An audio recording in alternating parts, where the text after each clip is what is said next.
Hey guys, Bob here. Welcome back to the Coach Travel Podcast with Bob Piercy. I'm happy to be here. And hey, Bill Henderson, Tier 3, thanks for doing this today.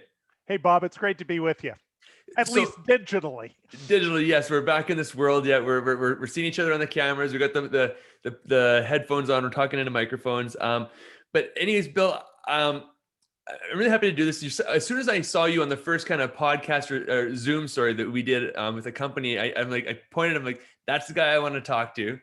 And so I'm glad we're able to do this. And I'm just curious, Tier 3 brokeraging, representing practices, like how did you, and sorry, I'm going to step back actually. My friends and family, when I first got into the dental industry, always kind of cocked their head and said, oh, dental, that's kind of, they didn't get it or didn't know it. Like, how did you get in the dental industry? Because you're not a dentist.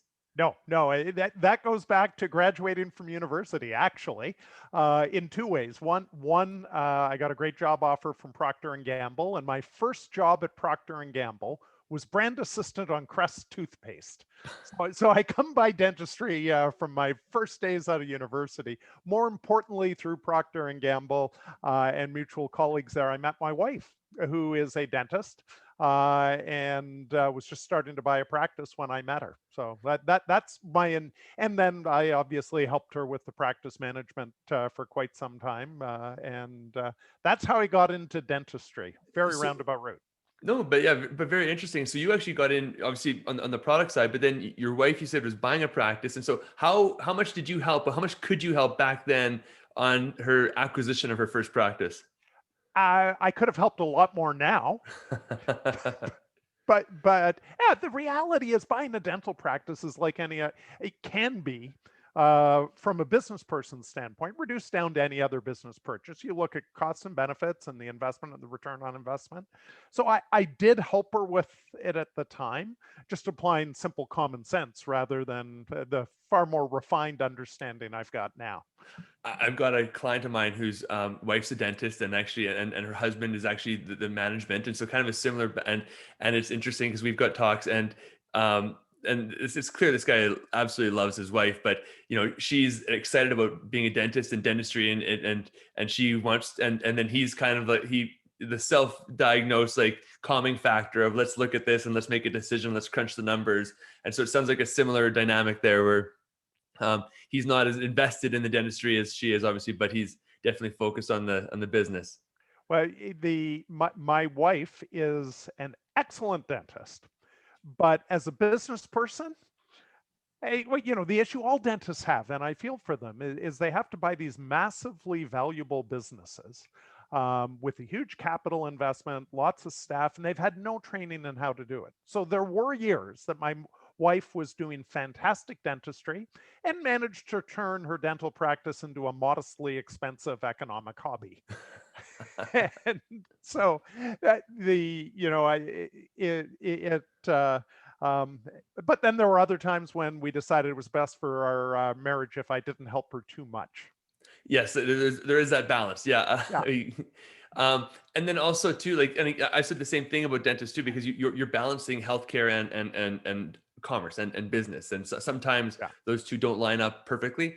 Other times it works out well, but yeah, it is a tightrope to walk. And there are a lot of gray areas that people can kind of fall into. So how did you get into the actual evaluation and brokeraging of dental clinics?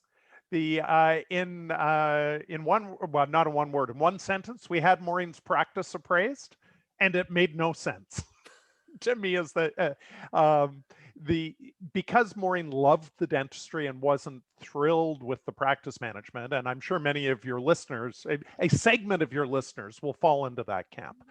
They love being a dentist, but they'd rather not have the hassles and headaches that go with ownership. And that's where Maureen was.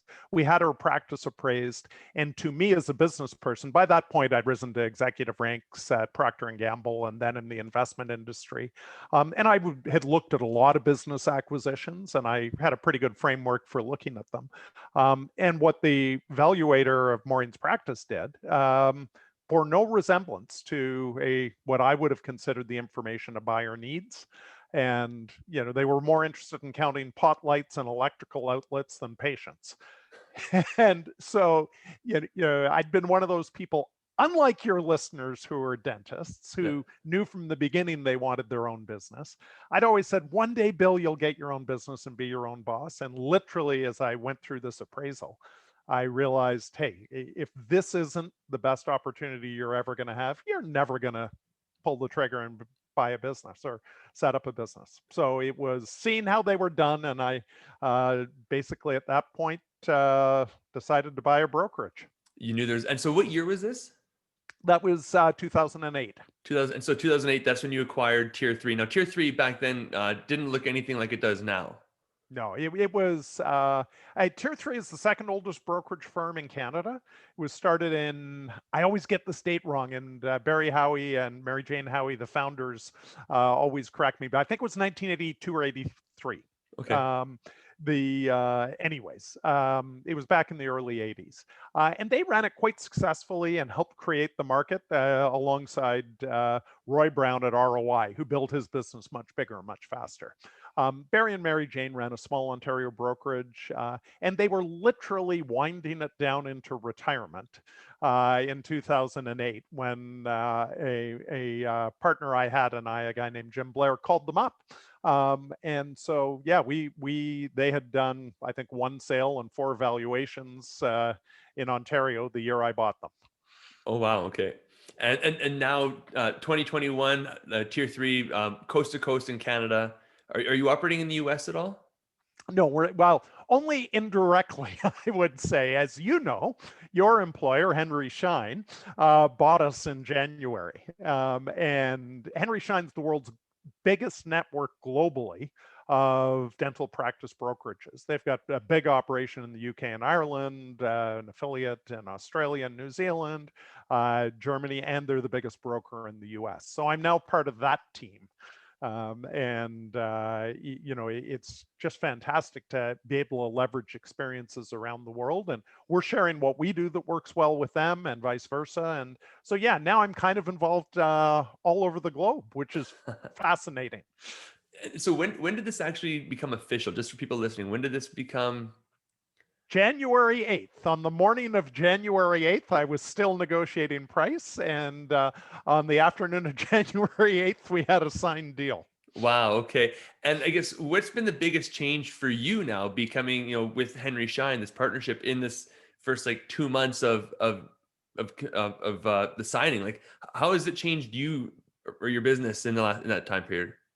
People ask me to come on podcasts with them now. Well, if this is the biggest change, I'm sorry, you may need to reconsider what you just did. I hope. The serious answer to that question, but you take what we're doing right now and build it much bigger. We're now part of the biggest network of dental relationships in Canada. And we're part of an organization that is trying to provide dentists with solutions to some of their most important needs from the day they start in dental school until after they've sold their practice and retired. Previously, we kind of came in on a very transactional basis at specific points in the dentist's career when they bought the practice, maybe midway through if they had a need for evaluation, and then near the end. And now we're part of a team that can deliver solutions throughout, and that's just hugely powerful. No, and I think it's, when we heard the news too that this was happening, it kind of was one of those things of like, it made sense. I think people were also asking the question, like, what took so long for Henry Schein to kind of do this, especially in Canada, because it was happening in other markets. I was holding out for a very high price, just like when we sell a practice. Well, I hope you got it. I really hope you got it, and good for you if you did. Because they're going to work you to the bone. I'm just going to tell you that right now. They're going to get their blood from you too. So but no, it just seems to make sense now. As we're talking right now, as we're recording this, this is just the week following of the PDC, and so now this year it was a digital one. Rewind, 12 months ago at the PDC, we probably walked past each other at the aisles and not knowing it. But we were both there. But back then, just the industry was obviously very, very different than it is now. And people want to know kind of what's happened since COVID. And obviously, pre-COVID back at the PDC, acquisitions by DSOs was taking off. The multiple being offered to clinics for sale was taking off. It was really it was very, very competitive buyers market, very, very competitive sellers market, because the buyers, the DSOs, were really on a spree to grow. It was making it difficult for the solo dentists to kind of get in, because again, prices were going up. And then COVID, this massive correction, seemed to take place, and instantly people are expecting evaluations to plummet, for offices to, air quotes, be on sale because of just COVID. Like, what have you seen in this past 12 months in regards to the dental market, for selling and buying practices?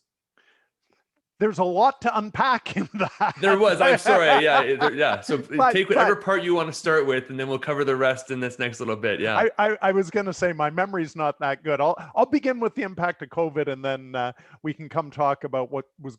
Wait, no, before COVID, you're 100% right.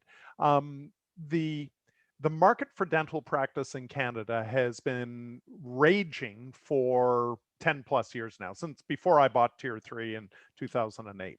And that was driven by two factors. The number one factor, even over and above the DSO world, the number one factor is that we've got too many dentists in Canada. And especially now that dentists can apply directly to challenge the exams, we've got a situation where the dentist to population ratio has changed fundamentally. Patients are now the scarce resource, and scarce resources have value. And this influx and all of the domestically graduated dentists and all of the US graduated dentists, as they've chased down the ownership opportunity, demand surged well ahead of supply and prices were on the way up. Then we had the introduction of investment capital to the industry through companies like Dental Corp and other DSOs. And that has really provided a very nice floor underneath practice prices, and helped drive prices forward to some degree, not just because they were buying practices, but because people quickly realized, gee, in many parts of Canada, I can buy practices at 4 times earnings. And that's earnings after paying the dentist, the owner dentist, to be the dentist there. But people have heard the term Ebitda, and you don't have enough time on this podcast to get into the details of Ebitda calculations, but the relative numbers are the key thing. You could buy practices in many parts of Canada for 4 times earnings, in major urban centers, so Calgary, Edmonton, Toronto, Vancouver, probably 5 times earnings. And as demand surged, people realized, well, heck, if I can put together a group of 4 or 5 or 10 practices at 4 to 5 times earnings, I can turn around and flip this whole thing to an aggregator, a DSO, at 6, 7, 8 times earnings. And I was going to just say to that too, exactly that. And that's what I had heard as well before COVID. The number one category of dental offices being sold was not to DSOs, but it was actually to the solo practitioner acquiring a second or third or fourth practice. And essentially, like you say, building that bundle, because, hey, I run one practice and it's successful. How hard could it be to run a second or third practice? And again, then I can sell this, package to a larger entity and then cash out that much more. So that was, when most people saw dental prices and practices for sale, they thought it was DSOs buying it, but it was actually other GPs buying mostly. Yeah, and much is, you're 100% right on that, and much is made of the acceleration of prices in the major urban markets, Vancouver, Calgary, Edmonton, Toronto, etc. The reality is this whole phenomenon has driven up prices even higher in the more rural areas.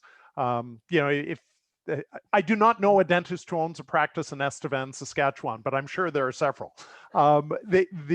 I'm actually from Rosetown, Saskatchewan, so the fact that you said Estevan is actually quite weird. But anyway. Yeah, so I guess they're close to each other. Well, it's Saskatchewan, so I'm sure I know someone.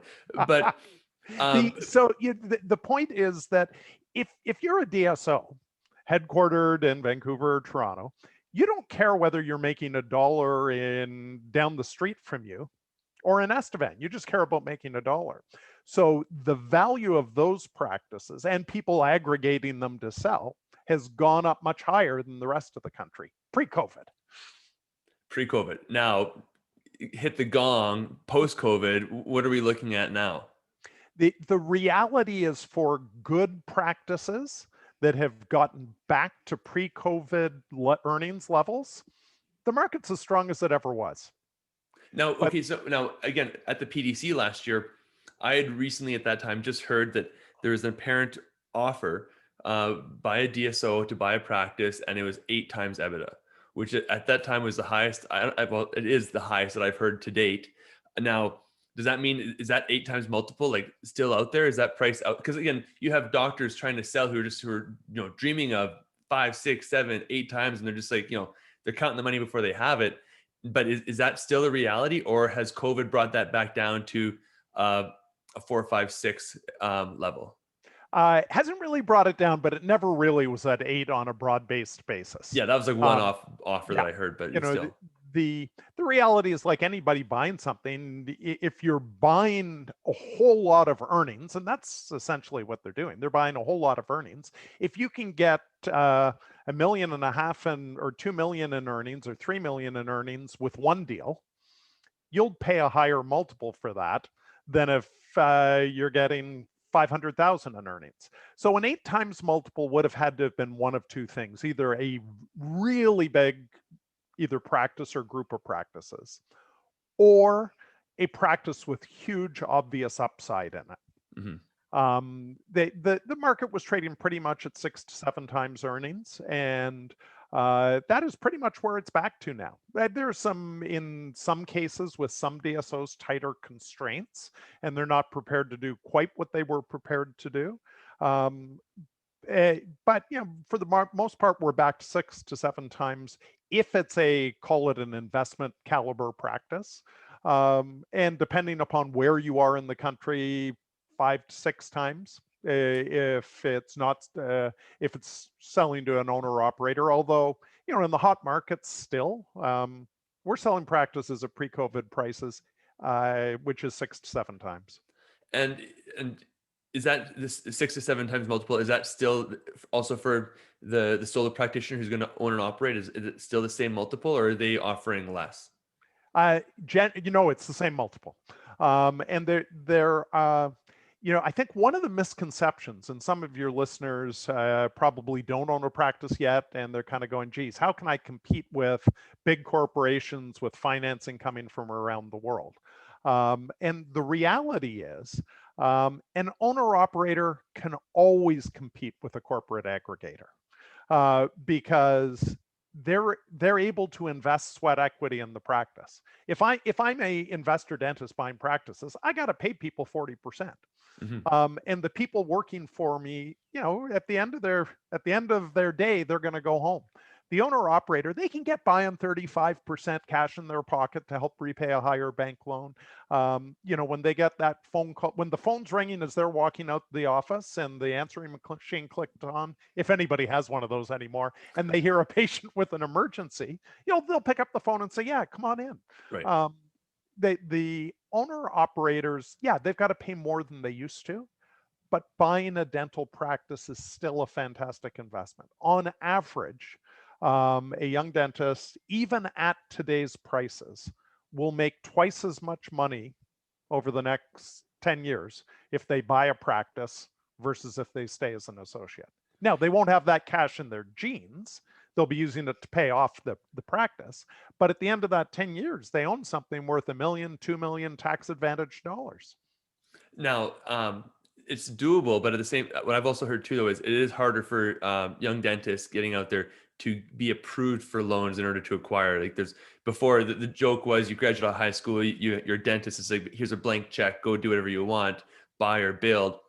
Where now there's a lot more pressure being put on, like, what is the business plan? How are you going to grow this? How are you going to sustain this? And banks are being more stringent before they grant the funds to, again, either buy or build.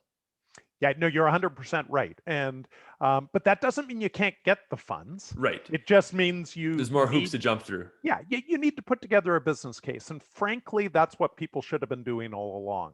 If you're about to go $1 million or $2 million in debt, it probably makes sense to do a detailed business plan to see that you're going to work your way out of that hole.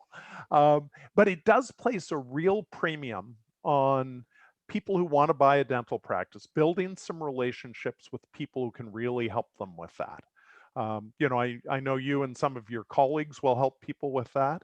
And the two most important other people to deal with are, for goodness sakes, don't use your uncle as your accountant unless your uncle specializes in dentistry.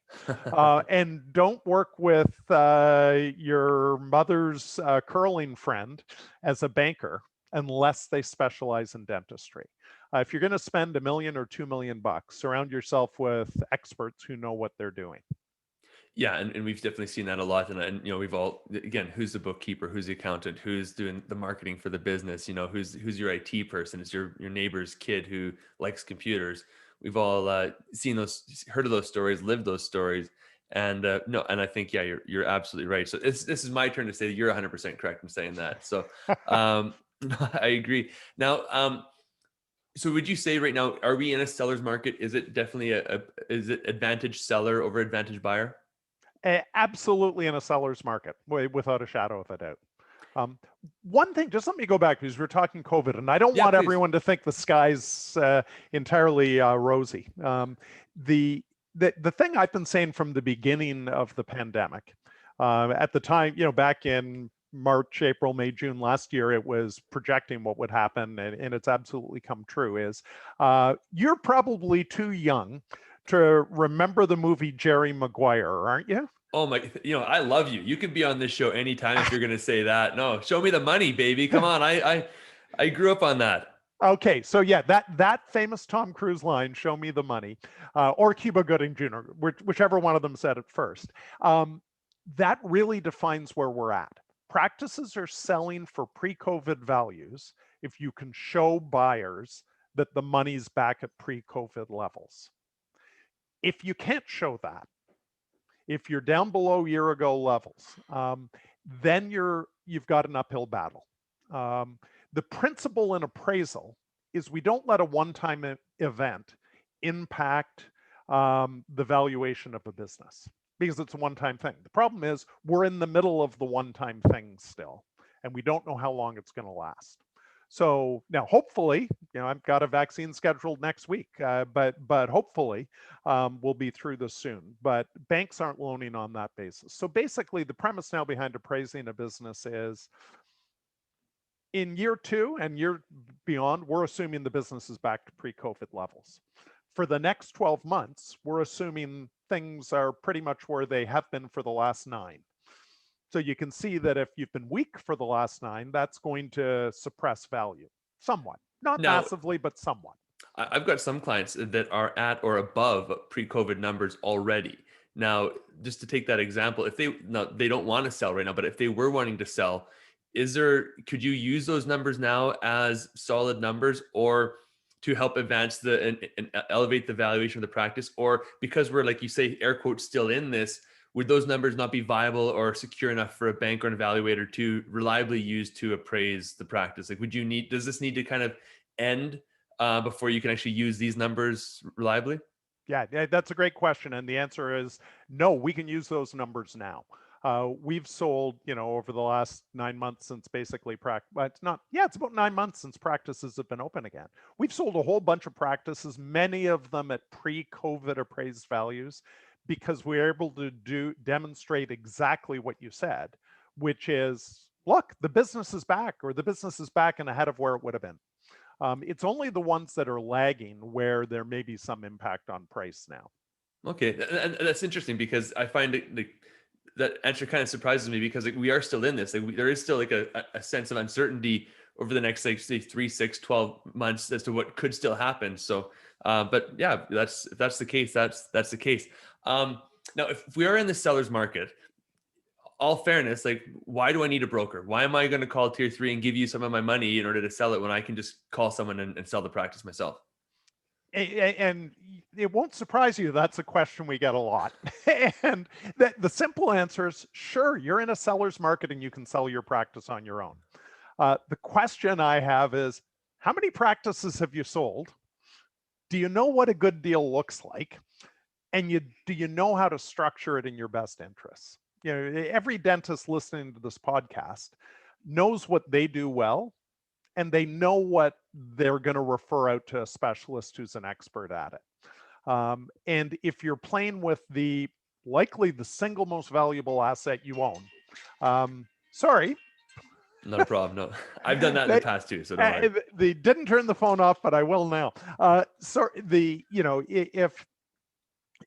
you're dealing with the most important asset you've got, it only makes sense to bring in somebody who specializes in dealing with it. Just like you wouldn't refer out if you've never done a root canal before. You know, it's not fair to the patient if you're going to refer out the first calcified canal. Sorry, if you're going to try doing a root canal on the first calcified canal you run into. The reality is what brokers do, be it us or anyone else. We're able to bring far more buyers to the table. More buyers at the table means more of what you want, be it price or the quality of person who's buying the practice or the terms. And then we're able to negotiate with them to get the best of, the optimal outcome of those. And because we've done it literally thousands of times, we're not going to get taken advantage of the way somebody who's never done it before might. Now, about that, the marketing aspect to it, like, what reach do you have with potential buyers? The numbers get pretty crazy. We didn't talk about how did I take tier 3 from a 2-person business to 23 reps across the country. And actually, yeah, let's do that. Like, if you want to. I was just gonna. Your question reminded me that the first thing we did to try to establish competitive advantage for our business in the marketplace is we were the first broker to allow buyers to register on our website to find out about new practices. Because in a seller's market, you didn't have to do that. Buyers would find you.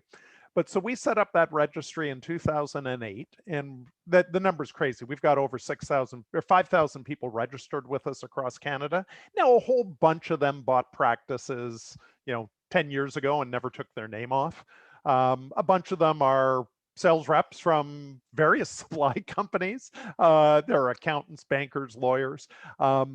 But the reality is we built that system. Now, every brokerage in the country now, I think, has followed along. But we've got this huge pool of people to reach out to. Literally, we post a listing in some parts of Canada, varies a lot by region. And we'll have 800 hits on our website in a week. We'll have 2 to 300 people making an initial inquiry and 150 people qualified after reviewing confidentiality with them. We'll have 150 people getting the appraisal and 30 people coming to see the practice and 15 offers. It's hard to do that on your own. No, yeah, absolutely. With Facebook ads and YouTube. Right. And now we're part of this even bigger network. And while, Bob, sorry, when we've got a practice for sale in your market, you won't know whose practice it is, but you will know that there's an opportunity in the marketplace and you can direct buyers to us. So through the Henry Schein network, we're also going to be tapped into even more potential buyers. No, and yeah, I'm on your list, so don't worry. I get those emails there too. You go. I'm one of those people. Now, I guess in regards to evaluation, like, what exactly is it? Like, why should I? Why do I need an evaluation now, or do I just do it? Do I just need it when I go to sell my practice? Like, what is the benefit of doing this? I would say this: the biggest mistake most dentists make, in my opinion, now I'm biased, of course, but is they wait until they're ready to sell to get a valuation. And the reason that's a mistake is at that point, I can't help you anymore. I can go out and I can get you the best possible deal we can for your practice, be that money or type of buyer or whatever. But it's too late to help you build value. And yeah, in about 30% of cases, we're looking at it as we're doing the valuation and the person wants to sell now, and we're spotting major problems that had they known about 5 years earlier, they could have solved, and their practice sale would have gone much better. So what type of problems are we identifying? A range of them. Financial structuring is a big one. Every dentist who owns a practice out there, if they're structured right, will be able to sell their practice tax-free or sell a good chunk of it tax-free. If they're leveraging the personal capital gains exemption that all Canadians have, and if they've properly structured their corporation to bring in spouses, children, and parents, even children under the age of minority, that's a common misconception. And if they've managed the practice right. But we see people with too much cash in their corporation to be able to get the capital gains exemption. Literally, I had a client where that cost them $500,000 because they had to sell for personal reasons. And it was roughly a $2 million practice sale. And they didn't qualify for the capital gains exemption. That's one example. So would that be an example of the doctor trying to keep the money in the corporation so they don't pay personal tax on it? And then just, like you say, they get bit because they just it didn't qualify? Is that the problem? So they tried to avoid tax in one area and then they got hit the other plate? Yeah, exactly. And the sad thing about it is there would have been ways of getting that money out had they done things better earlier. And so how much earlier do you need to do this? That one specifically, there's a 2-year rule of thumb. People talk about it as the 2-year rule. It's not written in the legislation.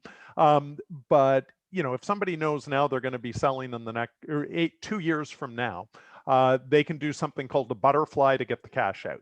If you've set up your practice now and you're worried about this in the long run, there are other routes to do it. You can use a professional corporation for you, the dentist, and your professional corporation owning the practice pays the excess money out to your professional corporation as the dentist. And one day you sell the parent and you keep the child. So there are ways around it.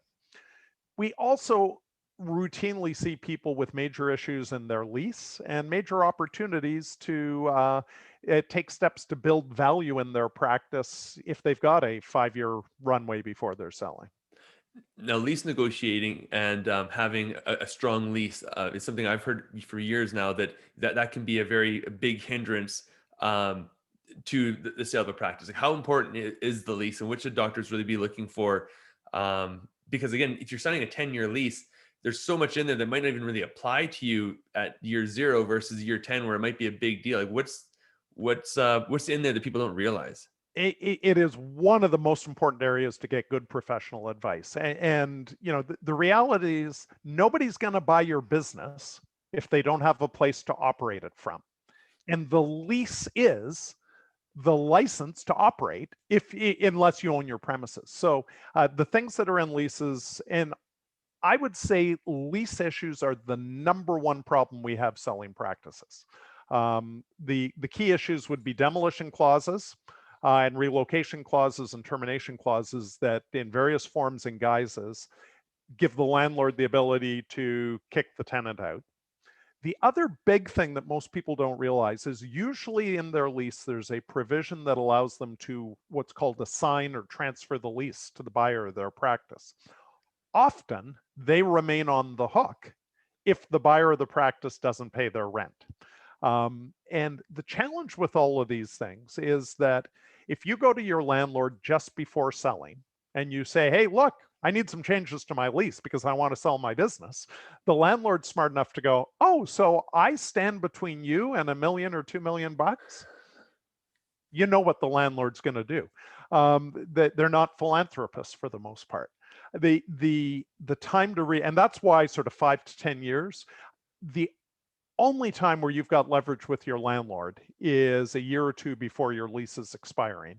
And they're worried about whether you're either going to renew your option or walk away. The strategy I've heard is basically you should try to renew your lease 2 years out, because it's going to take 6 to 8 months of just build up time for you to be able to leave. So if you wait within that time period, you're done anyways. You have to sign because the loss of production is going to would be excessive. But then the #1 strategy for the landlord is just to ignore your call and try to ignore your call for them. And so you have to start that process 2 years out. So again, you have the time to negotiate it properly so that you're not stuck in that position. So yeah, and I'm sure some of the listeners right now are going, well, wait, this guy does valuations and brokerage. What the hell are we talking about leases for? And time allowing, I'll let you call it. We can talk about staff contracts as well. The reality is, and tying this back to what I do for a living, a valuation is not a number. A value, we do put a number on the practice for sure, but the only way I can put a valid number on a practice is if I drill down into all of the things that will impact the value of that practice in the future. And things like leases and corporate structure and contracts and performance in the business are the things I need to look at when we do that. Not all people doing valuations will look at those things. So to your listeners, it's a great question to ask people who you're contemplating having value your practice. So what are you going to look at? And if they don't tell you, we're going to do an incredible deep dive on your patient base, because that's the most important asset you have. If they don't lead with that, I'd be very cautious. We're going to look at your lease. We're going to look at staff contracts if you've got them. We're going to look at the economics of the practice, and we're going to look, most importantly, at the opportunity to improve those things. Because either if you're selling now, I've got to sell that opportunity to the purchaser because they'll pay you more if they see the opportunity. But hopefully you've got enough time to address some of those things, and we can build a much more valuable practice. So, so really, excuse me, sorry. A doctor should really be looking to, have an evaluation done, 2, 3, 5 years out of potentially selling. Is there, and then I guess, potentially, there's always the what if, the unknown. So really having an evaluation is always good, just to kind of have things aligned up in case something happens, you crash your motorcycle, you break your leg skiing or whatever it is, and you can't work anymore. So there's like that fail safe. And then you touched on there, like what you guys apparently do differently than say other brokerages. I'm curious about that. And please, we'll go back to the timeline too, in terms of when leases should be done and how frequently. But, and I know the whole thing, like, if you can't see something nice, don't see something at all. But take a second here, pump your tires. I'm curious, like, what do you guys do that really separates you from other brokerage firms? I'd say the number one thing, and I mentioned it a second ago, is an incredible focus on patience. When we had when we had my wife's practice appraised, that's what blew me away. I said to the guy, "Look, you've counted every pot light and every electrical outlet here, and you've got this line in here about not having audited patients. And aren't they the most important asset Maureen has?" So what we did is we went out and learned every piece of dental practice management software out there. So rather than relying on the dentist to tell us how many active patients they've got, we do a deep dive look at 12, 18, and 24-month patient counts for total patients, hygiene patients, new patients, and we trend that over 3 years. And that allows us often to identify and unlock value that would go missing if you didn't look deep. That it would be the number one reason we went from a 2-person operation in Oakville, Ontario to 23 reps across the country. That focus on bringing more buyers to the table and having an appraisal that is very transparent in terms of the economics of the practice.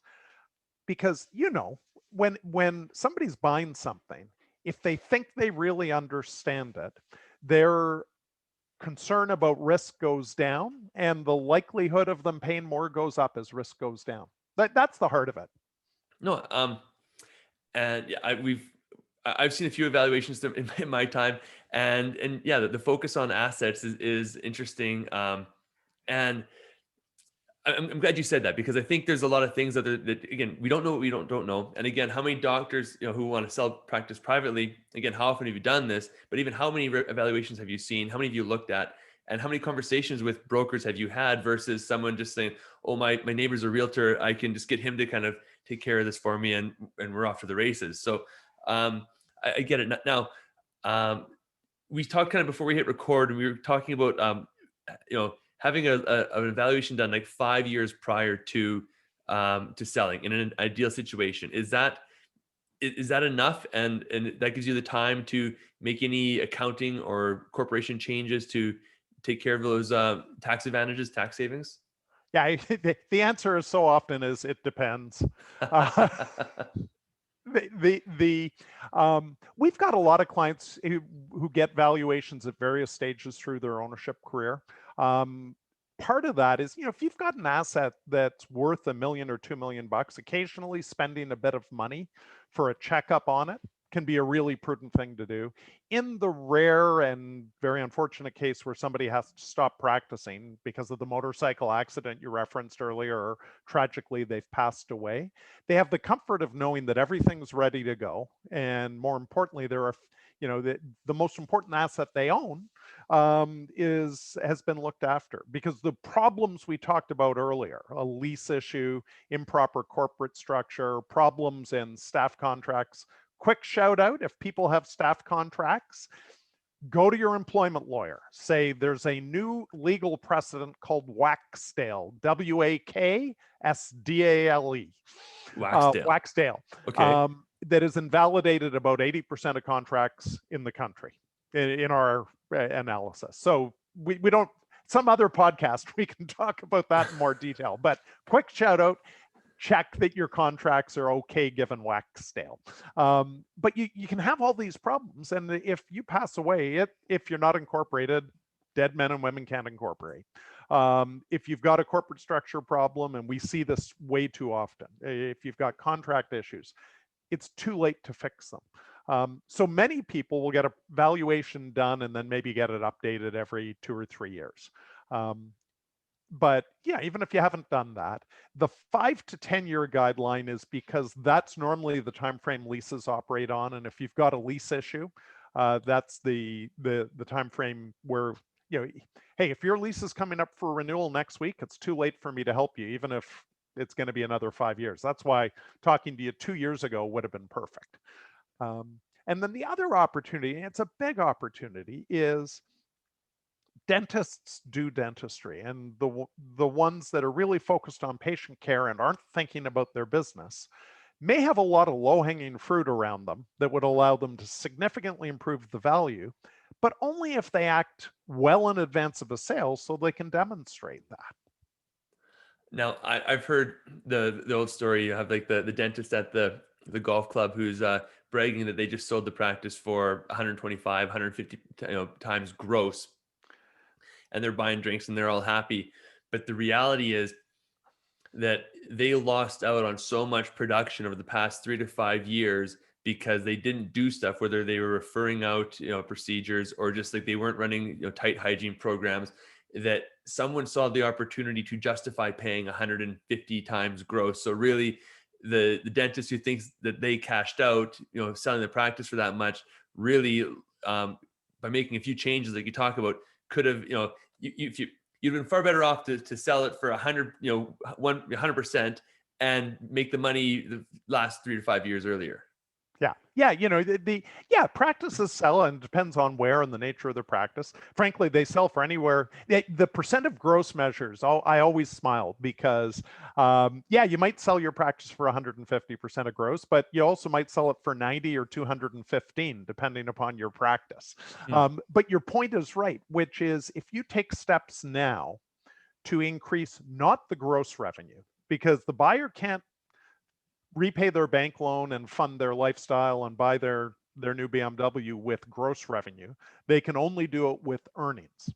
So if you can take steps now to improve earnings going forward, you're going to build value in your practice and in your retirement. And I'm so happy that you mentioned hygiene, because most dentists undervalue the contribution of hygiene to their practice value.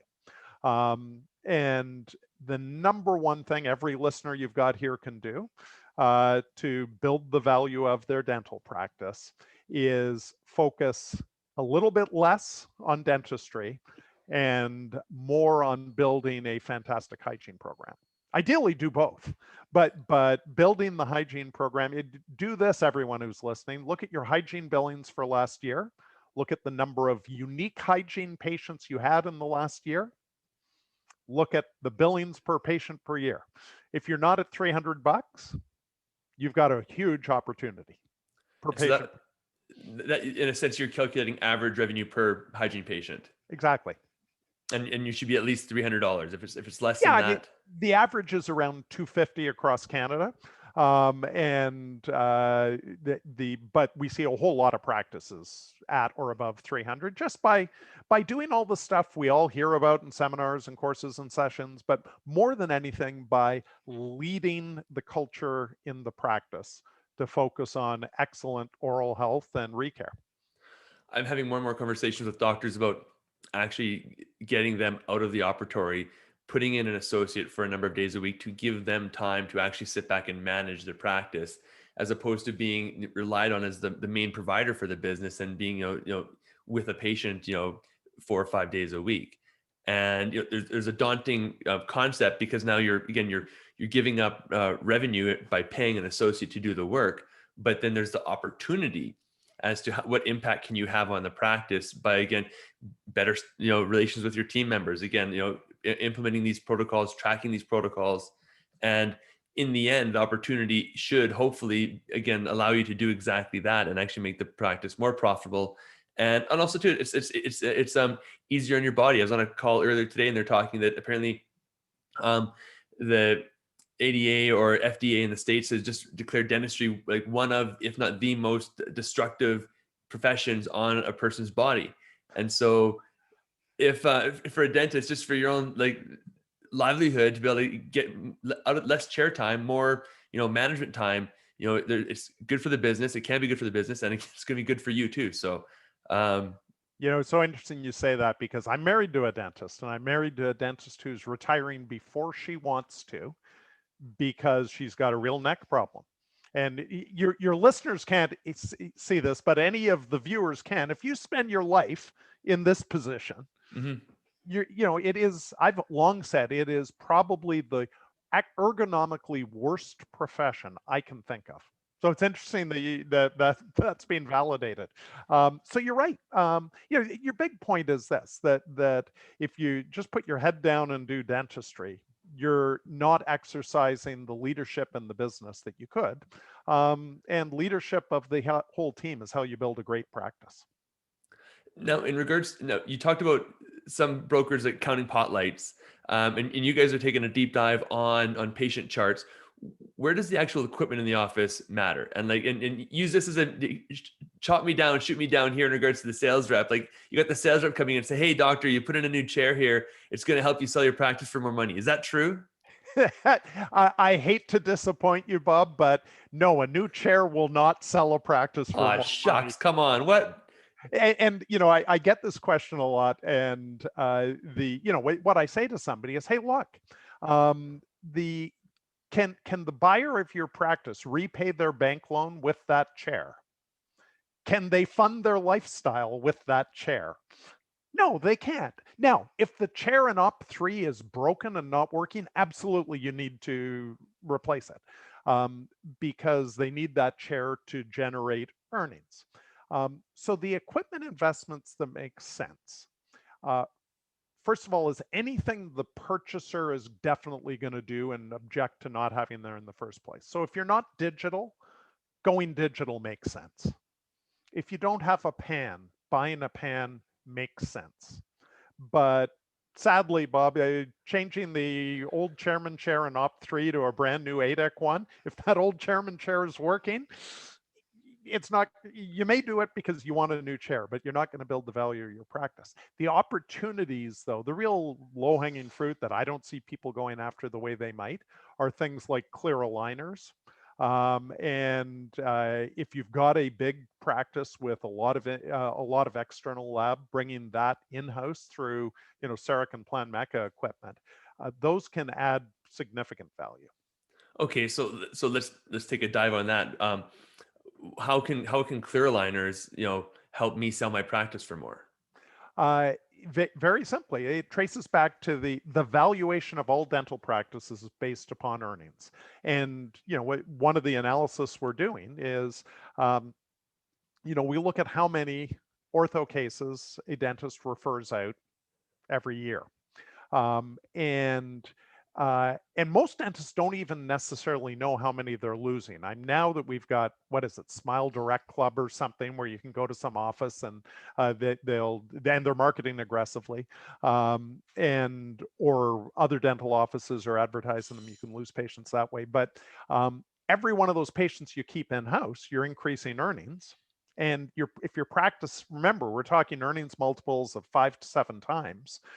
It doesn't take a whole lot of in-house ortho on those patients that have the limited needs that clear aligners like Reveal can deal with.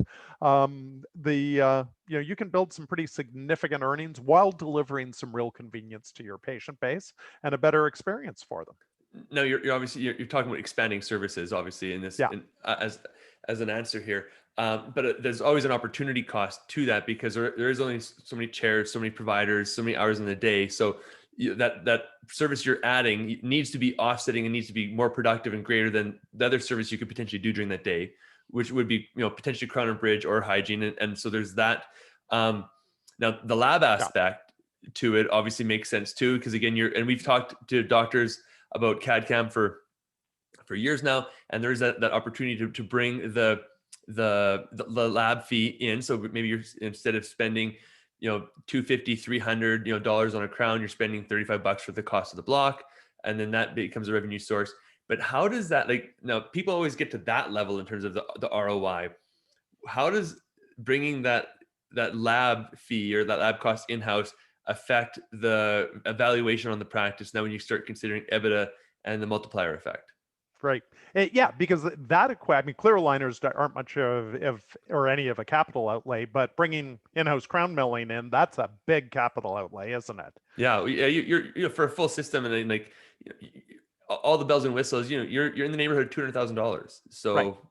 So, it's a case-by-case thing, but let's take a practice that maybe is doing $100,000 a year in crowns. You'd have a bunch of those that you're covering now. If those crowns were moved in-house, or let's say they're doing 120,000 and they're going to move 100,000 in-house, the Ebitda improvement, or the variable contribution, if the block plus some other supplies and some time, if that's 20% maximum of the cost of a crown, you've got an 80% profit margin on $100,000 in incremental profit. Because right now you're actually losing money on lab because you're doing it on a flow through cost basis, and then you're paying Visa, MasterCharge 2.5-3% for when the patient pays for it. So you move $100,000 of lab in-house. If you're making 80% on that, you've got an $80,000 improvement in practice Ebitda. And if your practice is going to sell for 6 times that number, it's almost $500,000. And that's just incremental selling price, which is tax advantaged versus earnings. So, as long as you own the equipment, you're earning a good return on investment on your initial investment. You're making more money. When you go to sell your practice, it can add literally hundreds of thousands of dollars to the selling price.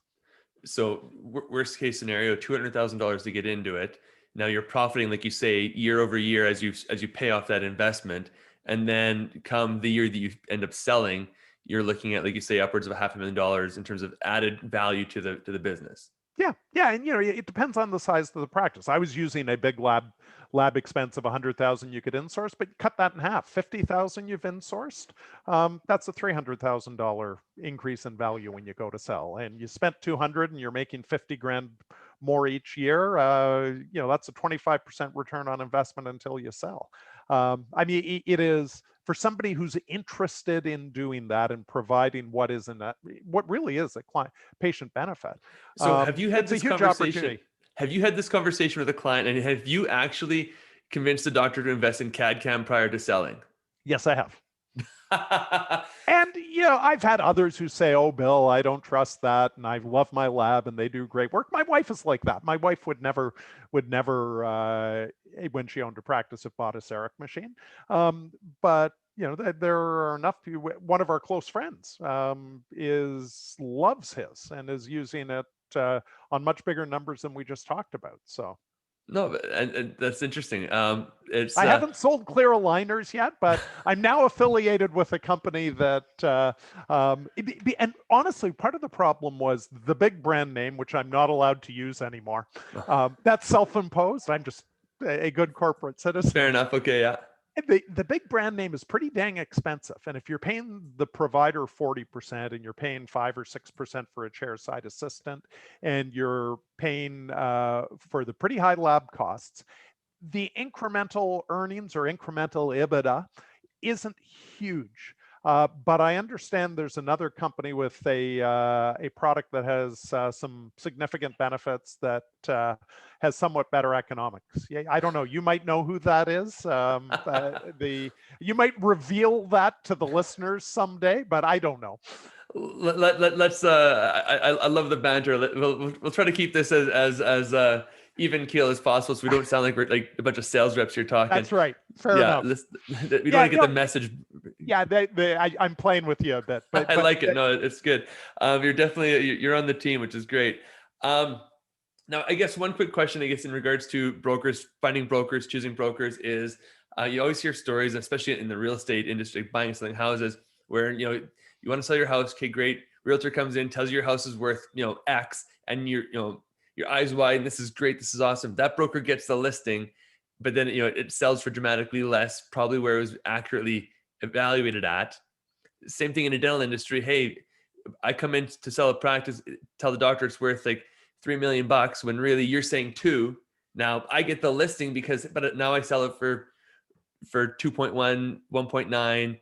Like, how do you educate the client so that they don't fall for that? How do you protect yourself so that doesn't become a thing? Like, where does is that, no, or is that even a real concern in your market? It is absolutely a real concern, and it's something every one of your listeners should be on guard for. If somebody like me begins by saying, "Oh, so what do you think your practice is worth?" and then somehow they magically figure out it's worth that, that should be a warning sign.